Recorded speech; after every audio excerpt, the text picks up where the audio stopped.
It's clear that the UAE is having a very different pandemic to many places in the rest of the world.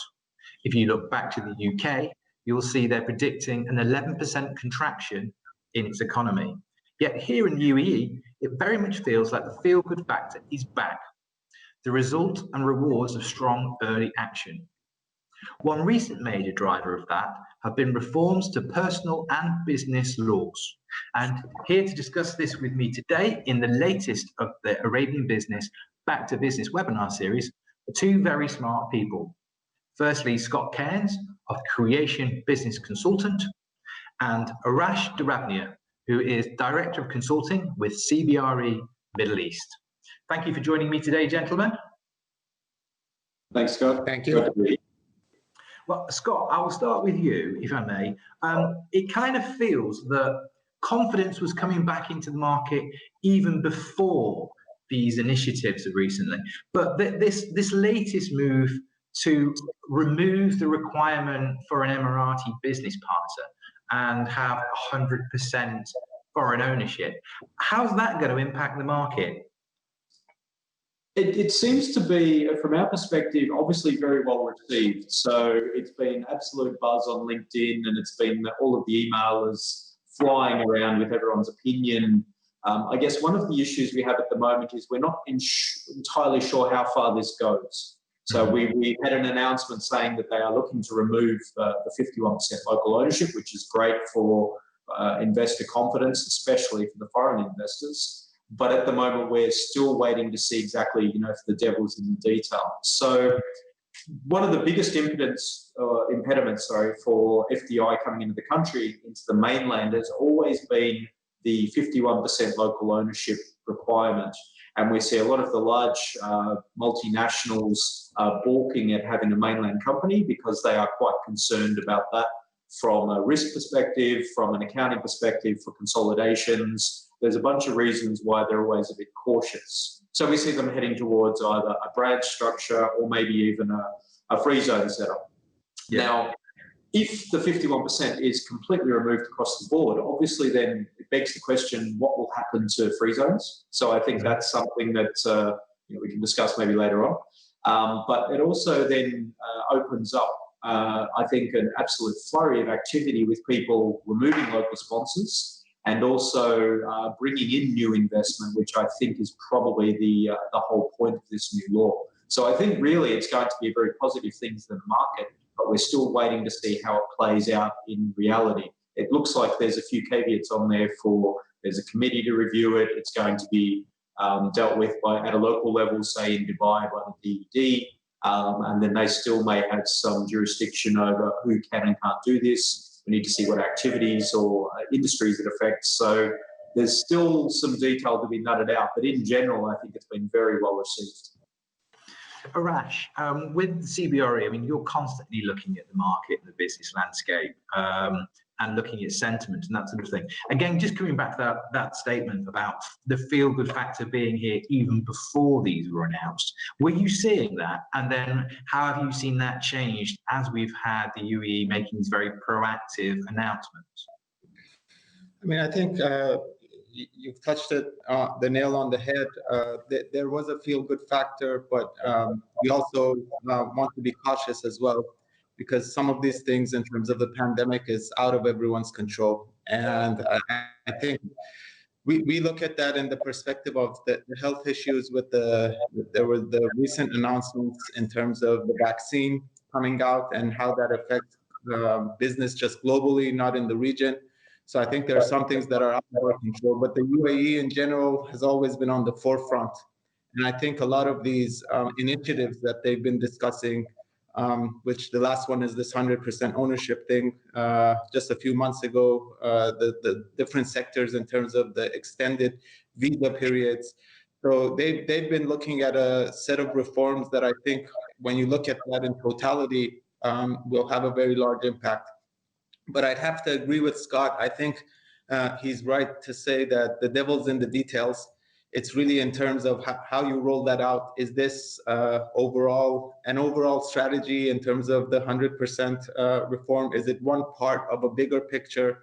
Is there going to be corporate taxation that follows that? So there's a lot of questions right now, which I don't think the details are very clear.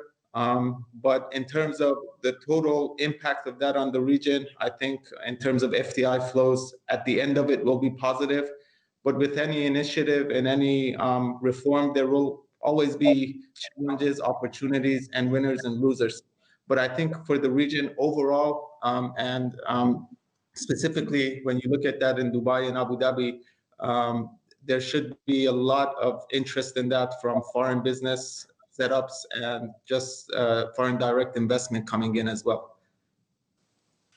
Great. I mean, I wanted to pick up on one point there where you talk, if we talk about more FDI, more foreign investment, just unpack for me for a second, because that actually, there's lots of different levers within the economy.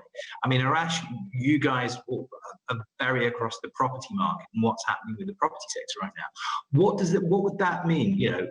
More investors hopefully means more levers for the property market to pull. Would that be a fair assessment? What are you seeing there? Yeah, I mean, you look at it from different sectors. So, for example, if you look at retailers and the way business is set up traditionally in the UAE, one of the things we hear from a lot of the institutional investors and the likes is it's very difficult because when you're sitting in a boardroom in New York or London and you have the 51% ownership, you have to convince an entire board, and the decision-making process in terms of making those investments becomes a much more difficult sell when you don't have full ownership of that. And so I think, again, overall, when you look at it like that, retail is the major sector that will benefit from that. But again, we have to see, I mean, there's talks about whether this is a selective approach and some industries will be included, some sectors will be excluded. Just like they did for the visas, for example. So again, we have to look at the details, but if it applies generously across the board, I think overall you'll see a lot of benefits in different areas, but not just the retail, but if you look at generally from a real estate perspective and commercial real estate, investments in general become much more open and the decision-making process becomes much easier when you're talking about boards and institutional investment from overseas. Scott, Arash there was talking about many different types of benefits. And I know when you've spoken previously about the advice you give to clients, and you're saying, look, 2021's around the corner. We look like we're going to have, increased demand, so get ready. With this latest thing, what are you telling clients? I mean, where are the opportunities? What are the benefits? What should they be getting ready for? We're seeing a lot of queries come in, obviously current clients and potential clients saying, where do we stand on this? Is it applying to us? So, our forecast would be similar probably to most people at the moment. We think obviously tourism is going to be, up significantly in 2021. Which Q that starts in, goodness knows. I'm hoping sort of Q3 we should see a real uptick in that, which then hopefully boosts the retail sector, the F&B sector, the events. And already we're seeing a lot of queries come back in for events companies. People seeing maybe that some have not lasted through this pandemic and they think there's a real opportunity to branch out and expand. So I think, the opportunities are, not everyone loses in a sort of slow or a down market. So people are trying to find that niche where they think that there's a way to still generate some decent returns. And across the board, it's not limited to any one industry or sector. We're seeing some that are really surprising us, even restructuring of companies in travel and the like. Obviously, they're looking at minimizing their costs, but some of those guys are looking to move onshore because the costs they're paying at the moment in free zones are a lot higher for office rental. So they can cut their costs with some mainland rental and basically choose the location they like. So it's a bit of a mixed bag, but it still seems quite upbeat. Not everybody loses in a crisis or a downturn. I mean, that reminds me of that old phrase, like a recession is a terrible thing to waste, they used to say. Arash, I mean, again, looking at the UK, looking at the situation they're facing there, there's still big lockdowns, particularly in Ireland and Europe. This latest move by the UAE, coupled with other announcements such as the remote, work from home visa. You can move from the UK and work and live in Dubai. The bankruptcy reforms, the personal law reforms. This kind of feels like the UAE is trying to make sure that this global downturn is something that they take advantage of. What's your view on that? I mean, I think in many ways a lot of these things were happening, but the COVID situation has been an accelerator, and in terms of how things are going to play out. So work from home, I think there was a lot of resistance towards that generally, because people didn't even think that would work. I mean, to my surprise personally, it's been very smooth. In terms of the first few weeks, we had some glitches and challenges here and there, but by and far, I think in some ways we've become more efficient because we don't have to go out and do all of these physical meetings. The travel is less. So I think that just changes globally a lot of the issues as well.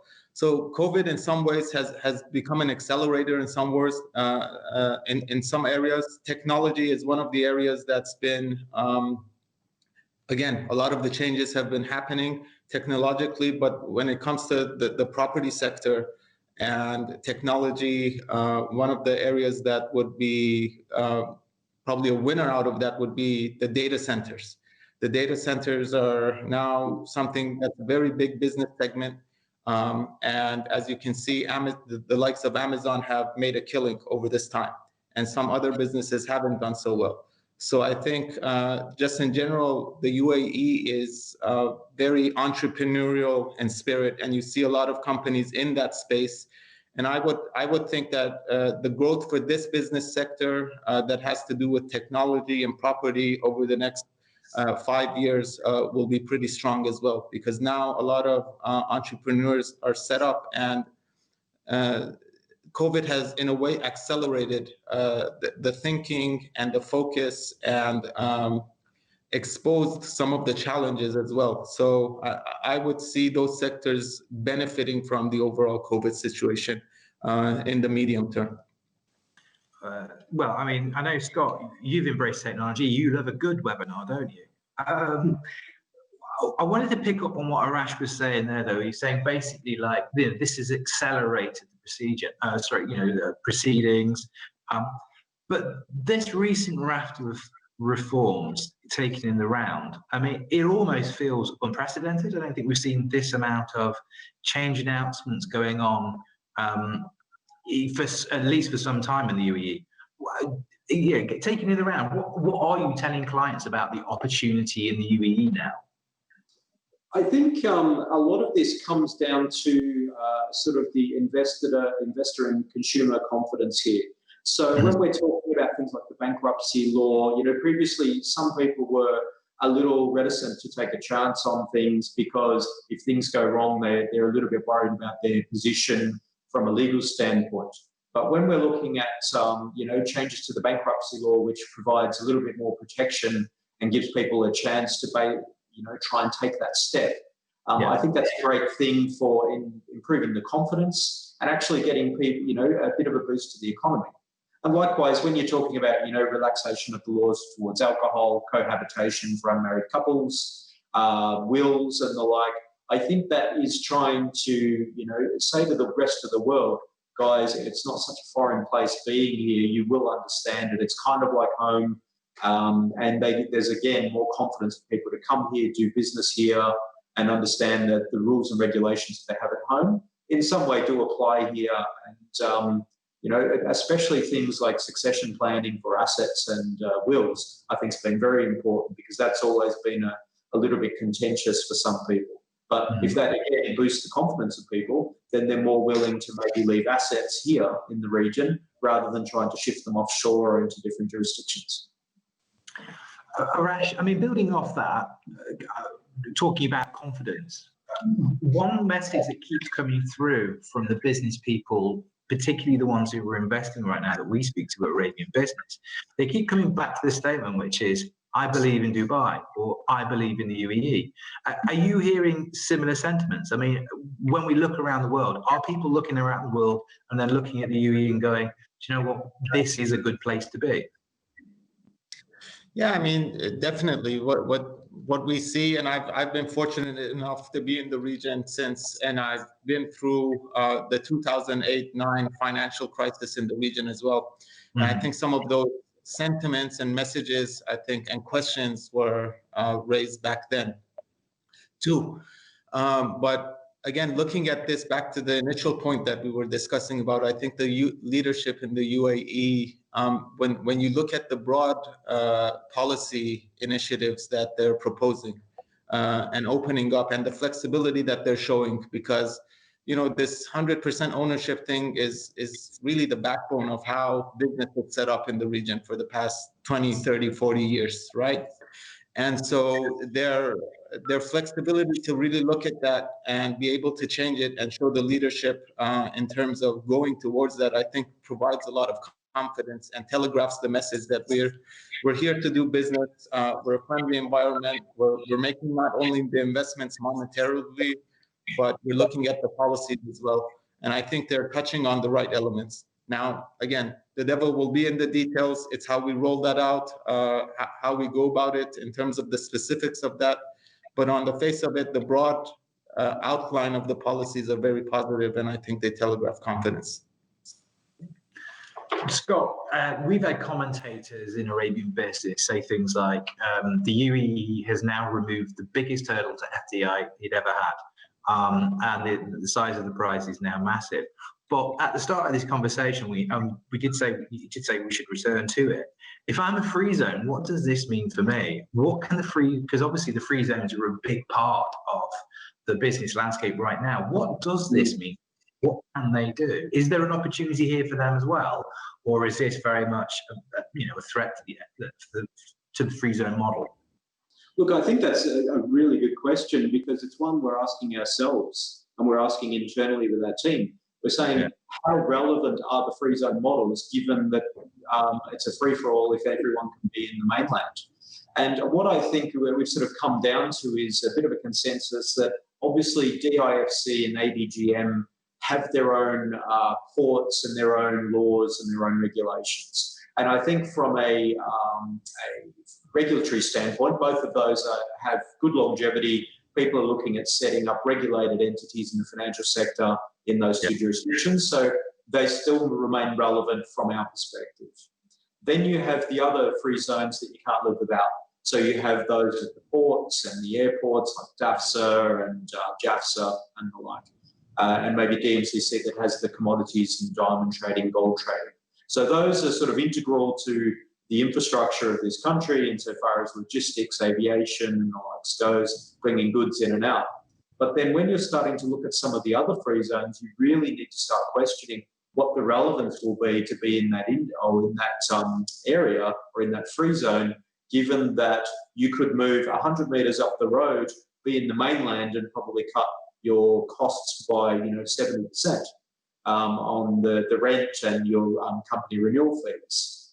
So from our perspective, we're still wondering how the free zone is going to make themselves relevant if this is a carte blanche across the board, everyone gets to own 100%.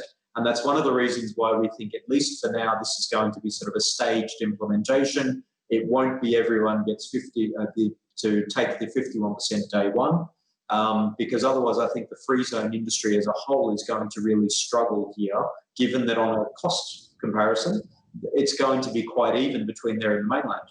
And if you are able to be in the mainland, you can obviously win government contracts, you can trade with everyone. So it's a difficult one. And I think the free zones have their work ahead of them to try and make sure that they still are relevant and give some sort of value and benefit to people. Thinking about it, like the free zones, they at least should have some advantage, or they should be one step ahead, really, shouldn't they? Because they're already a service provider. They have the contacts. They have the procedures in place, they have the properties. Is it a case of they're just going to have to look at their business model, look at what they're charging, and go, right, we're now going to be a service of excellence rather than a service of convenience? Well, potentially. I mean, and it's nice, say, if you're in Media City or Internet City, you have neighbours that are all in comparable industries. So it's good if you're working with other people in your same industry. And some of the free zones are exceptionally well run and they're very slick. But again, one of the major benefits of the free zone initially was 100% ownership, and that's what drew a lot of the large multinationals. Now, if they can choose that anywhere they like, I think they still will have to go back to the drawing board and say, what other USPs can we provide to people to make sure that we're still relevant here? Now, there is the tax exemption. They've said, was it 50 years exemption from corporate tax still built into the free zone legislation. Now, whether or not that stands, there's apparently no talk of corporate income tax in the mainland. Everyone says that that's not on the horizon yet, but one would think with it coming, it's in Saudi, it's being looked at in Oman. I think sooner or later people would think that maybe it's going to rear its head here as well. So that could be a longer term plan for the free zones that's still a benefit that they retain.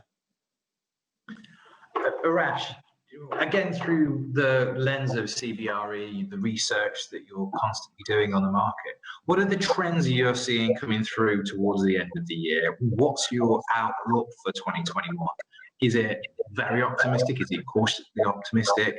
What are you seeing? I think cautious optimism is the right way to capture the sentiment. We don't want to get ourselves out of the way. I mean, we're talking about the reforms right now, but again, on the global front in terms of vaccinations and health, because I think that's the big key to a lot of these things don't happen in a vacuum. And again, tourism is a big part of the UAE economy. So we have to look at that from a broader lens than what just happens in the UAE. Obviously, we've here done a much better job in terms of containing the peaks and haven't had such a bad situation. So we're on a much stronger footing when things do come back to normal to be able to get up and running much quicker. But some of these things are, again, out of our control. So cautiously optimistic, I think, is the right way to describe it. And I think, business leaders are just sitting around the region and want to go ahead. A lot of the business is there. There's a lot of opportunities and, again, a lot of challenges that have been exposed as a result of COVID that create opportunities for business. I would hope that the worst is behind us. Unless something happens on the health front, I would like to think that 2021 is going to be a better year than 2020. I agree with that, Scott. I always ask you to cheer up our audience. Positive about 2021?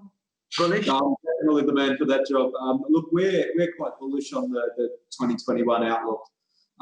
We're already seeing, we spoke before, our last quarter, Q4 this year, has been extraordinary. The amount of queries coming in, people looking to set up, restructure, enter the market, expand. And a lot of people are looking at this market as a time to set the foundations right for next year. And if we're seeing that much activity now, then that really gives a good indication of what we'll see for next year. I think Arash is right insofar as if tourism bounces back, I think we'll see a very sharp uptick in the economy here.